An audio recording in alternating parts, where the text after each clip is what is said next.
In honor of Martin Luther King, I wanted to make this post.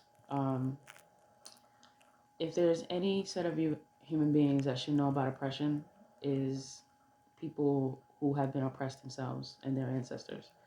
Um, and when I speak to my family and friends about the injustice against animals and how it's not right, and how could they pay for oppression and pay for an injustice when our people went through that, and we should know what that's about.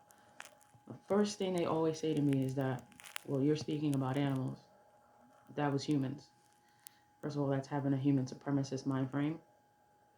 That's believing that humans are the only type of individuals that can suffer, that could be oppressed, and that's that's just 100% not true. Because, like I said so many times, if something is oppression, if something is suffering, if it's slavery, if it's rape, if it's murder, that action doesn't change when the victim changes. So if it was oppression and slavery for us, it's oppression and slavery no matter who's involved. Um, and if Martin Luther King was alive today, him having the resources that he didn't have back then, like the internet, Google, Dominion, Earthlings, my YouTube channel, I 100%, 1000% believe that he would have been an animal rights activist as well. And he's mentioned some quotes, some animal quotes for their rights. I've posted those. So he understood that, that they suffered and they were enslaved in some way. I don't think he knew the magnitude of it, because society loves to hide it from us.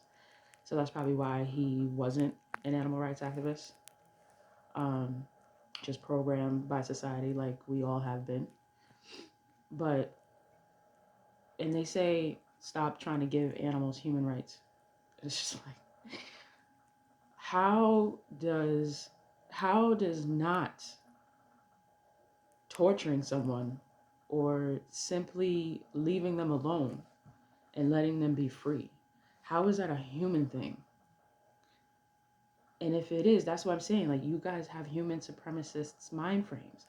You think that humans are just so above everyone else, and we're not. We're actually, I learned this from the infamous, the guru of it all, Gary Yourofsky.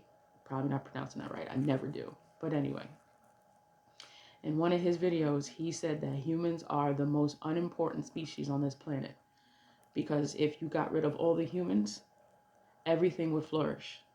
The water, the animals, the air, the mountains, everything. If humans were to become extinct. But if the bees go extinct, first of all, just put it like this: if you ever read an article where it says the bees are extinct, just prepare for your death in the next month or two, because we're gonna die. That's how vital they are to our existence. And we treat them like shit, exploiting them for their own food, something that they make for themselves. Well, not we, humans exploit them and take them, because I don't contribute to that, but those that do.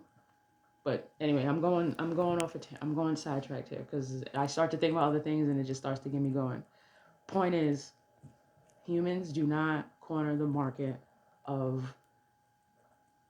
having their freedoms, or they're the only ones that deserve freedoms, or they're the only ones that could be oppressed. That's not how that works. It's not.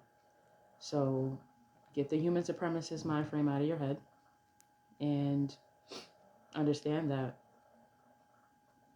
all beings can be oppressed and all beings can suffer. Stop paying for that shit. Time to stop paying for that. We should be so far past any of that.